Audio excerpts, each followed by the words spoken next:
In the previous weeks, we have been looking at simple random sampling and systematic sampling, and this week we'll be focusing on stratified sampling. You should be reading chapter 5 and chapter 6, and although this is a bit more than the readings from previous weeks, there's quite a bit of overlapping between the two chapters. So the idea of stratified sampling is fairly simple. Instead of sampling directly from the population, we're going to sample within groups of the population. So suppose that we have a population represented in the image, and this population can be organized according to groups or strata. These strata could be, for example, age groups or race. So in stratified sample, we'll be sampling within each one of these stratums within each group. And we can do this sampling using one of the sample schemes that we've seen before. However, we're going to focus in sampling within each stratum using simple random sampling. So within each stratum, we're going to select randomly a pre-specified number of individuals. So for example, we could select 2 individuals from group 1, 3 from group 2, and 5 from group 3. In chapter 6.5 of the book, you will read about different strategies to select the number of individuals within each stratum.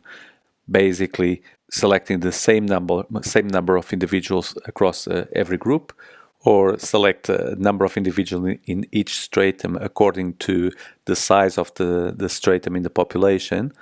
Or you can do something that is called optimal allocation, that tries to minimize the variance of the final estimator.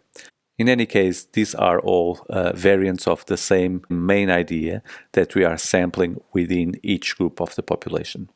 Now, given that we are in a familiar setting of the simple random sampling, we can use things that we've derived before. For example, the probability that an individual in the population is selected for a sample, in this case, is going to depend on the stratum that this individual belongs to. But within that stratum, the probability of being selected for the sample is going to be the same as in the simple random sampling. So, for example, in stratum 1, the population has 14 individuals, and the stratum in the sample will have 2 individuals. So the probability that individual in this stratum will be selected for the sample is going to be 2 over 14. In the second stratum would be 3 over 16, and in third stratum 5 over 10. In the same way, if you recall this idea about the weight of representation, each one of the individuals in the stratum 1, each one of the 2, will represent 7 individuals of its stratum in the population. So 14 divided by 2. And the same idea can be replicated for stratum 2 and stratum 3. Again, this will be useful to derive estimators for quantities of interest. I have a video that uses this idea of weight of representation to derive an estimator for the mean in the case of a stratified sample. So if you are interested in mathematical details, you can click in the formula, and I'll show you how to derive an estimator for the mean using the idea of weight of representation. Another way of probably more intuitive about the estimator for the mean in the case of a stratified sampling scheme is to think that we compute the means for each stratum of the sample.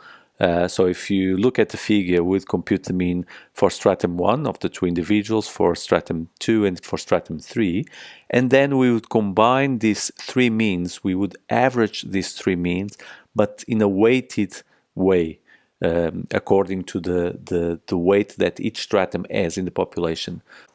So in the example, if you recall from the initial image, the population has 14 plus 16 plus 10 individuals, so 40 individuals in total, and the first stratum has 14 individuals. So the weight of the first stratum is going to be 14 out of 40. For the second stratum is going to be 16 out of 40, and for the third stratum is going to be 10 out of 40. So we combine the 3 means of each stratum with these weights, and we get a weighted average of the mean.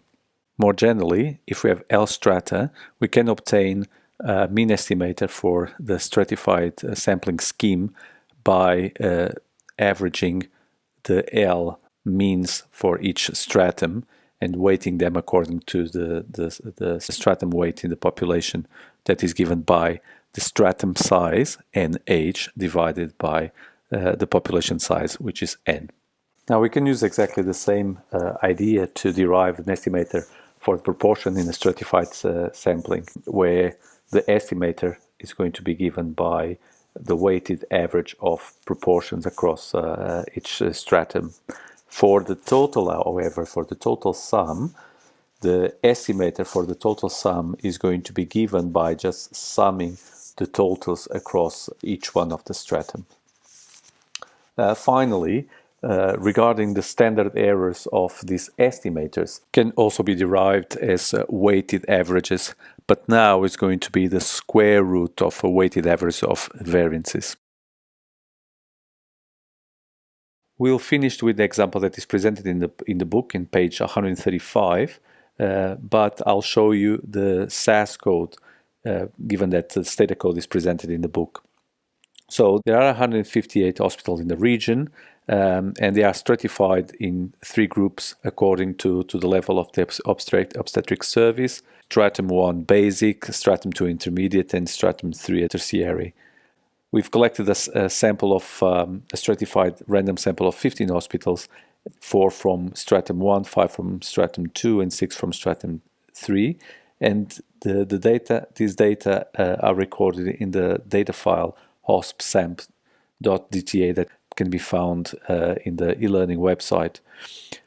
So there are several variables in the data set: the hospital number, OB level that gives you the strata, the weight, that it's what I usually call the weight of representation. So it's given by the stratum size in the population divided by the stratum size in the sample. The tot hospital, which is the total number of hospitals in a specific stratum, and the number of births occurring in that hospital that is recorded in the variable births. So the interest here is to estimate the total number of births in the population. Okay. So we start by importing the data into SAS using the proc import command. And now there is something that is specific to SAS. We need to create a new data set with the stratum size in the population. So the data step that we have in the code will create a new data set called strata size. The variable with the size of the stratum will have to be called _total_. This is mandatory. And then we specify the size for the 3 strata. Finally, we use then the command proc survey means with the option n equals to strata size. So this way the proc survey means will know how to weight the strata correctly. And we also have to add the command strata OB level. So SAS knows what is the variable that defines the strata. Notice also that we are in the proc survey means we are asking for the sum. If we don't write anything, as we have seen before, it will give you by default the average or the mean. And here is the output with the estimated total number of births, 183,983, and the respective standard deviation. Finally, if you are interested in asking for the estimates per strata, we'll have to run a separate proc survey means command where we add this option domain OB level, so domain the stratum variable, and we will produce the estimates per strata. So complete the readings of chapter 5 and chapter 6 of the book, and very important, complete also the exercises and go through the solutions.